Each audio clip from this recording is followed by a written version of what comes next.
What's going on, folks, man? It's your boy Money Mac coming back to you again from the set. And today, bruh, we're taking a look at the DJI Osmo 7P. Now, what does it offer different than the 6? Well, it offers some key improvements, and we're about to get into those right now. First off, bruh, it has a built-in tripod. Last year's version did not have a built-in tripod. It had this iteration of this where you had to separate it, and that added for more bulk inside your bag, right? This year, well, in this iteration, the 7 and the 7P, it takes a cue from the 360 line with the Flow and the Flow 2 Pro, and it has the built-in tripod. And I must say that it may be just a tad bit better than the one that's on the Flow 360s and the Pro. Well, the 2 and the Pro. So for setup, the 7P unfolds in one smooth motion for instant use and automatically returns to the pre-folded position when you power the device off, making it quicker to start filming and easier to store. Let me demonstrate for you. One smooth motion. There we go. Now, in the 6, was not like that. There was 2 motions here. This is the 7P, this is the 6. You had to twist, unlock, and then you flipped over, and then you added your magnetic case with your phone on there at the same time. So, yes, I know, slight differences, but they make a huge difference in your flow and your productivity. Now, the battery life on the 7P versus the 6, it does offer up to 10 hours of battery use inside of the Osmo 7P. As for the 6, it was significantly less, and you can charge your phone here with the integration of the USB-C port on the side. Now, I know what you're saying. The 6 did have a USB port on the side too, but you were not able to charge your phone while this was on there. So with this, you can charge your phone and charge the device at the same time. That's an added bonus. So that also increases your flow, so you don't have to worry about running out of battery. Now, we do also have this year a stronger magnetic clamp. Why is that important? Because we have bigger phones these days. And with this year's version, you do have a bigger, clamp here on the sides to where it holds your phone more securely. Now, if you take a look here, it does have these inputs here, right? You see those 8 little dots, right? But that is used for this thing right here. This is their new module that they are shipping with the 7P. Now, this is what differentiates the difference between the 7 and the 7P. Also, the telescopic portion on the 7P. You don't get this on the 7. Now, the 6 did also have this, but again, you also had to add your base with that too. Now, I'll go so much to say is they are pretty much with this, the base here, it makes it seem like it's higher, but it's the same height, it's the same length, just a little bit lower due to the fact that this has a built-in tripod and this one does not, right? All right, let's get to the fun stuff. On its own, the 7 does offer Active Track 7.0. Cool. We all know how DJI and their tracking software works, from the drones to the Pocket 3 to the Action Pro. So their tracking software, so to speak, is really, really good. Now, you do get that on the 7 and you get that on the 7P. But again, this little module right here is what separates the 7 and what separates this device as a whole from all the other gimbals that's out on the market. Now, I spoke about the Flow and I spoke about the Flow 2 Pro.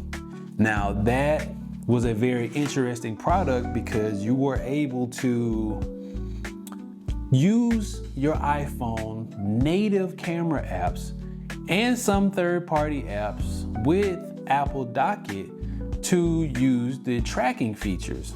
Now, what's different with this one is that you could use this module with this gimbal to use native apps on not only your iPhone, but you can use them with Android phones.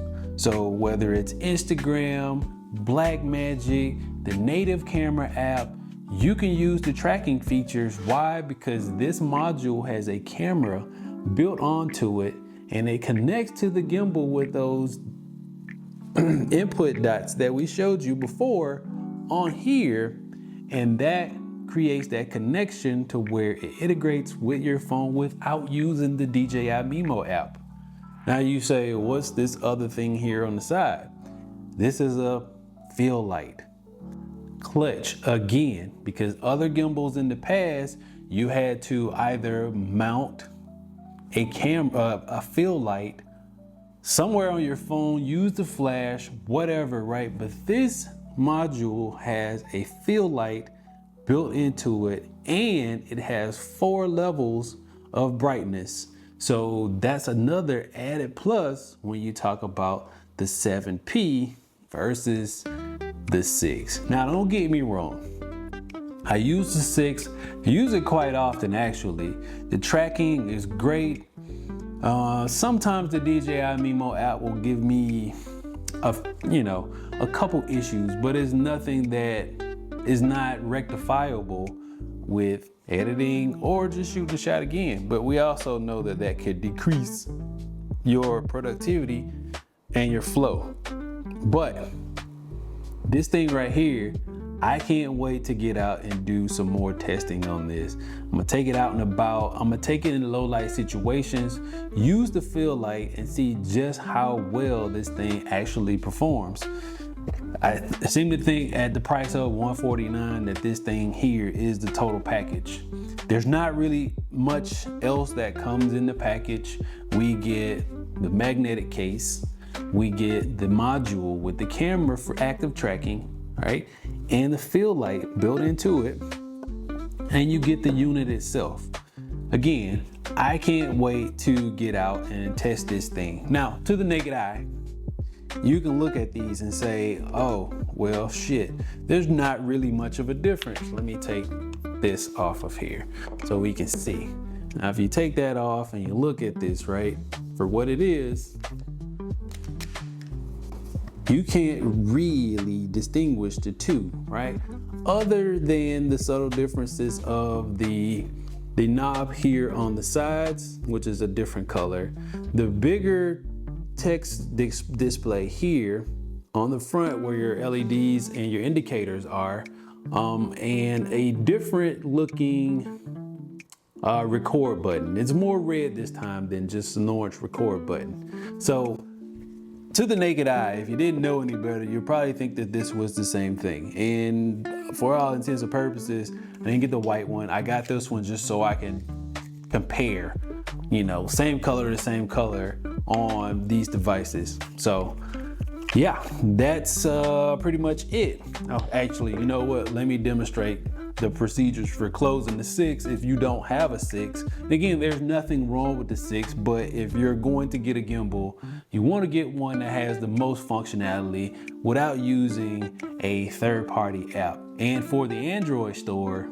or the Play Store, you can't get the DJI Mimo app. You have to actually go to DJI's website, download the APK, authorize it to install on your phone, and you'll have it.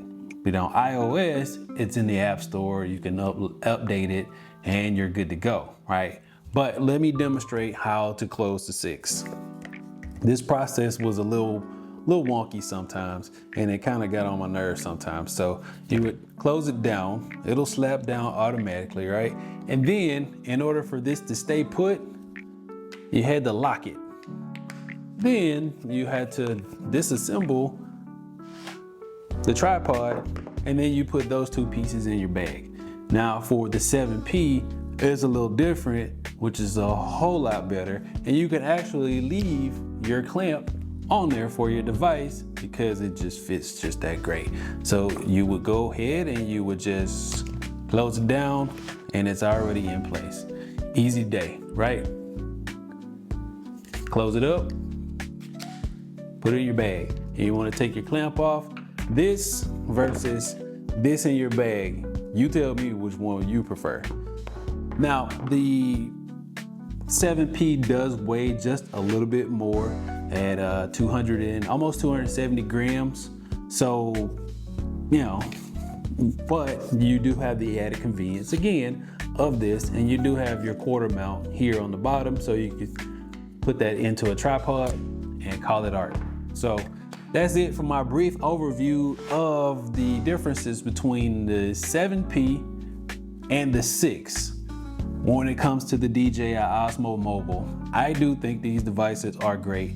The 7 is $89.99, the 7P is $149. Two prices that you really can't beat. But also remember, with the 7, there is no telescopic on it, and you do not get this module that is a game changer when it comes to using, if you're an Android user, using a gimbal with your device to have all those tracking features added into it with your native apps and your Instagram, Facebook, all of those apps that have cameras. So there's nothing wrong with the 6 if you can catch it at a decent price. With the 7 being $89.99, you'll probably be able to catch this thing for probably about 60 bucks, 50 bucks online somewhere. And again, it's not a bad gimbal. I used it for a long time. I think I got it when it first came out, and that's just how long I've been using that gimbal. So yeah, there we go, man. Drop me a comment down below and let me know if you're actually interested in getting one of these. Ask me any questions about it, because I will do a full review on the 7P with footage and all the active tracking features. I'm your boy Money Madman. I did say this was a brief overview and my first impressions of it. So hit that like and subscribe button, bro. Hit that notification bell so you'll be the first to know when we drop the full review on the 7P. I'm your boy Money Man. Again, folks, thanks for watching. Peace.